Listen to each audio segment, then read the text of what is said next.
Hey everybody, today we travel together to the city of Lisbon in Portugal. We will learn from our ambassadors Marta and Patricia about the experience and the growth of LocLunch in Lisbon.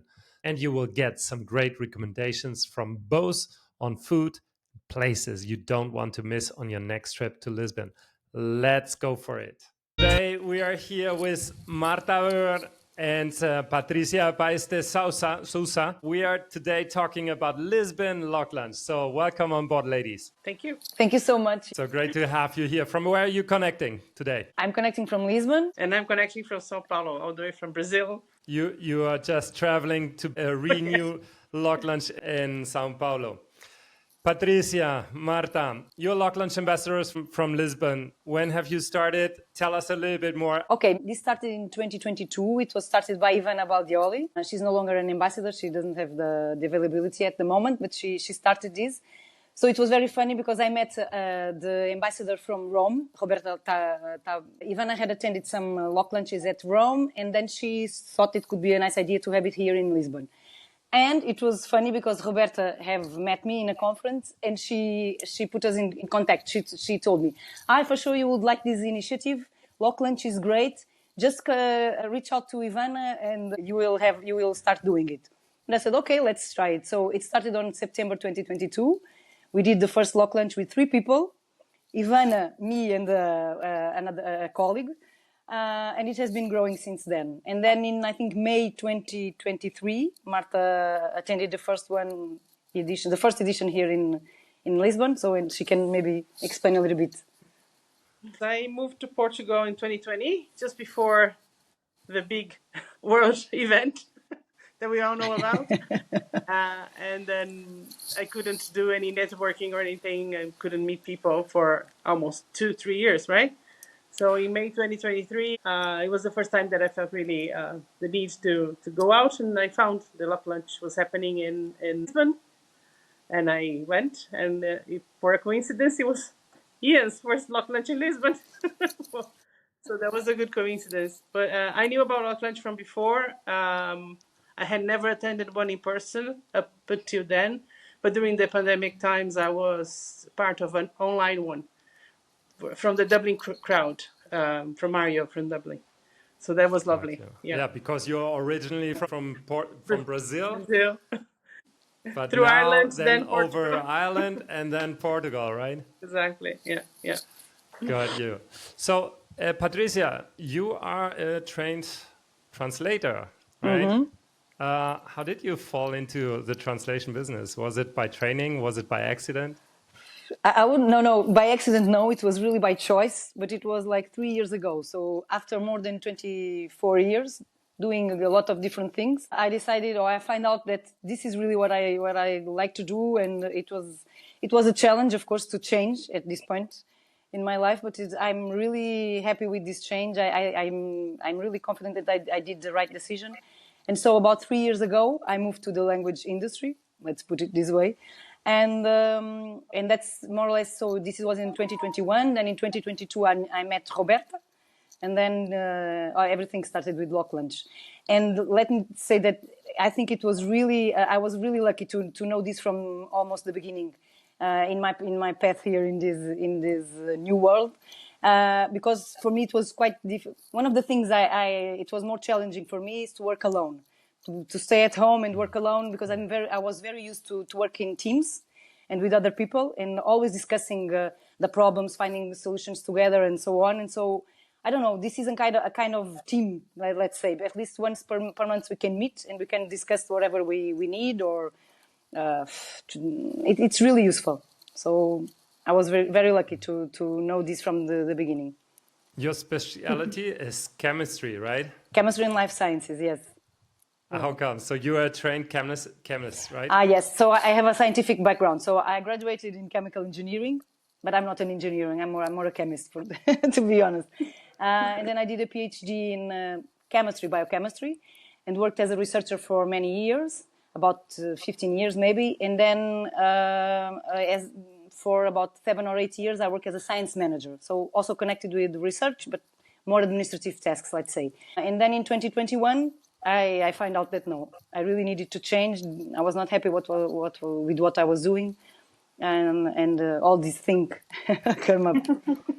And then you started with the translation work, and Yes. then you became a wonderful LocLunch ambassador. Thank you. No, let me just say that I think that sometimes things don't happen by coincidence. Let's say, I don't know, because my background and my past has been really useful for my present job. So I think everything is connected, and you can always pick something from your past that can help you being more professional or more I don't know, to work in a better way. So you never waste what you've learned before.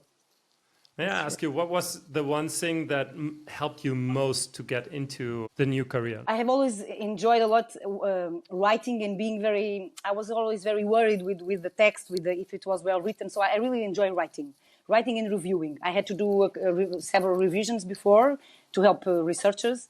And so I think this was an advantage. And then I think that in the beginning, of course, I wanted to change, but I didn't know exactly how.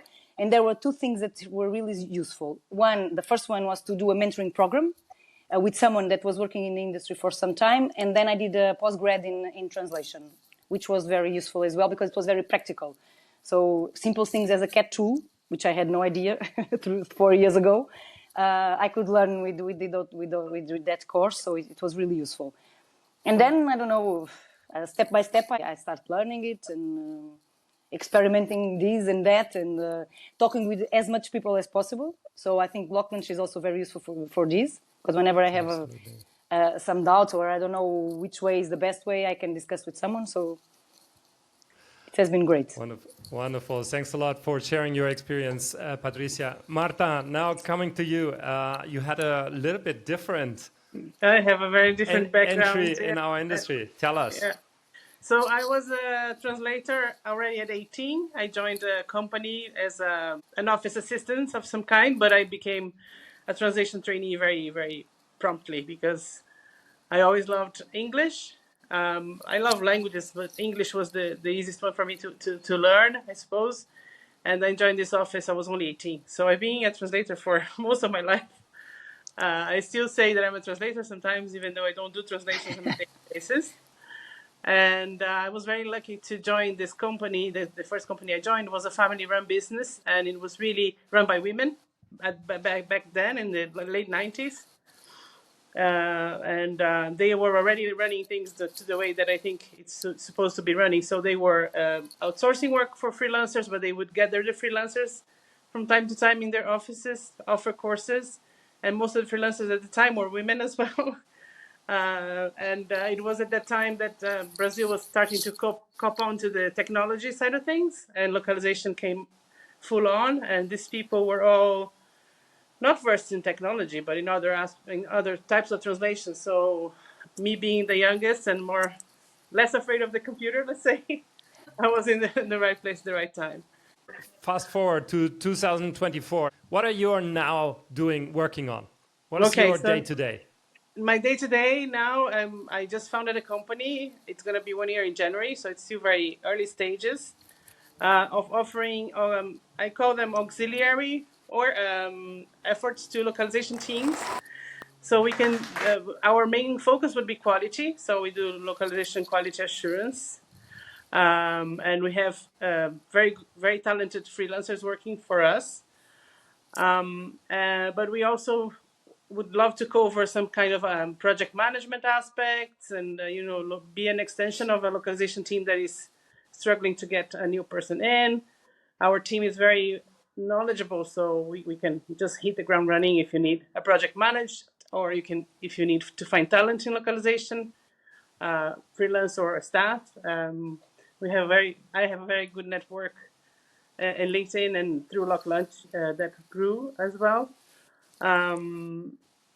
So tell us a little bit, how did LocLunch help you both to build up your businesses, or to get ahead?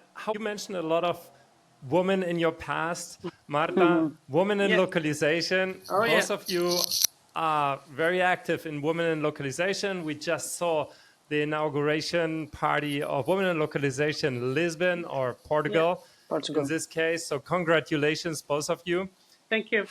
How did it all fit together, and how social network community played a role in this? For me personally, I need people. Like Patricia said, I even when I was a freelancer, I was always seeking to meet people, to go to a co-working office, just to have people around, and this gives me a lot of energy. So LocLunch, my in-person LocLunch was a revelation, because you meet people from all walks of life, in translation, in localization or not, and you have the chance to share your knowledge in an unpressured way. And you leave the event or the lunch or the dinner or the drinks realizing that you know a lot, and then you learn, but there is so much more to learn as well. So for me, it was very building confidence in this way, and leveling the field in a way as well, because you talk to company owners, to localization buyers, to freelancers that are only starting, and even a freelancer that is only starting, like Patricia was, even though she had a brilliant career behind her, she could still be there and just be in the same conversation as everyone else. That's very inspiring. Absolutely. Patricia, Yeah, let me just do you want add, to add yes. something? Yes, just a small thing, because I mentioned already more or less what was my motivation and what I enjoy. But recently I heard the sentence that I think it says it all. And it's something like in any network event, so in any LocLunch, you always bring something new. So there is always someone new, some new information, some new way of addressing an issue or whatever. So it's always worth attending. I think it's absolutely, yeah. That's what I would Ladies, say. give us an insight in LocLunch Lisbon. How do you organize? So we have Cascais and we have Lisbon. How do you coordinate? Are there any tips you want to share? No, so we try to do it once in every month, once in Lisbon, the next month in Cascais.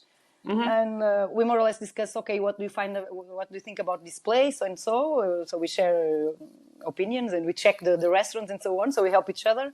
But then each month one of us is responsible for booking it and for the posts on LinkedIn and so on. I think it goes really well. I think what would you say, Marta? I think it's good to share the load, because if you do it on your own every month, it might become a bit crowded for you in your schedule, So we have this opportunity and that serendipity that we all came together, and this works out this way. Yeah. Yeah, and I would also say that I think doing in Lisbon and in Cascais, because it's about 30 kilometers now away from Lisbon. Right. I think it's a good way to have different people that can join us in 1 month or in the other, because depending on the place where people live, I think this way will make it easier to, at least each 2 months, someone can attend in one of the places. So it's also good. It's another advantage. Switching to something culturally, what would you love to see on a plate in Lisbon for a LocLunch at Lisbon? What would be your ideal LocLunch lunch plate? Portuguese, Brazilian? Shoot.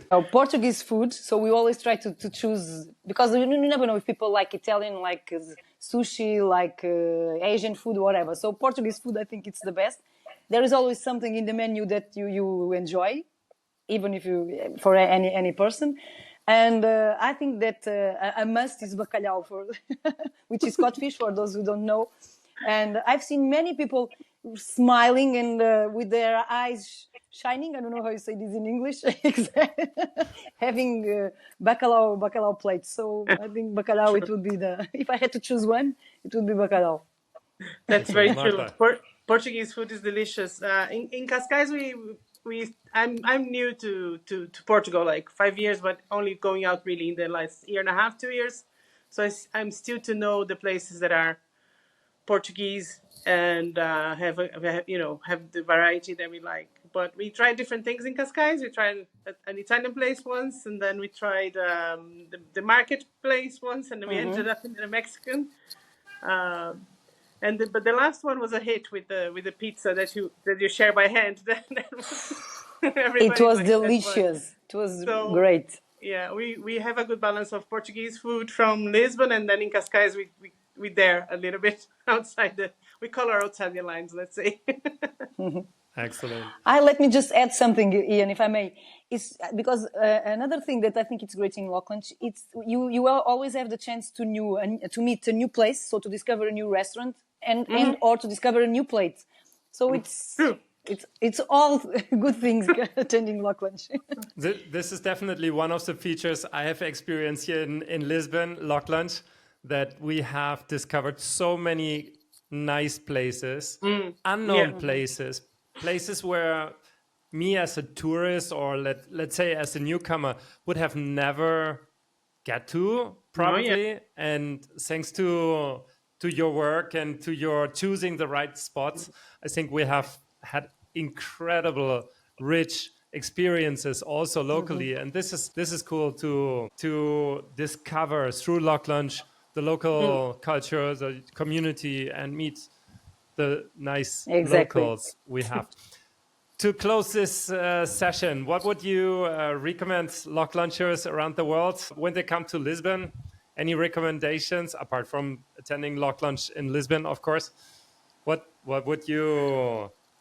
I know. I would also recommend them to reach out in advance. So don't wait for to have a LocLunch already organized. If someone is coming to Lisbon, just look for me or Marta on LinkedIn, and we will be happy to organize a LocLunch when you were in Lisbon, while you are in Lisbon. So I think it's because LocLunch there, it doesn't have a fixed day, so we try to do it each month, but it's flexible.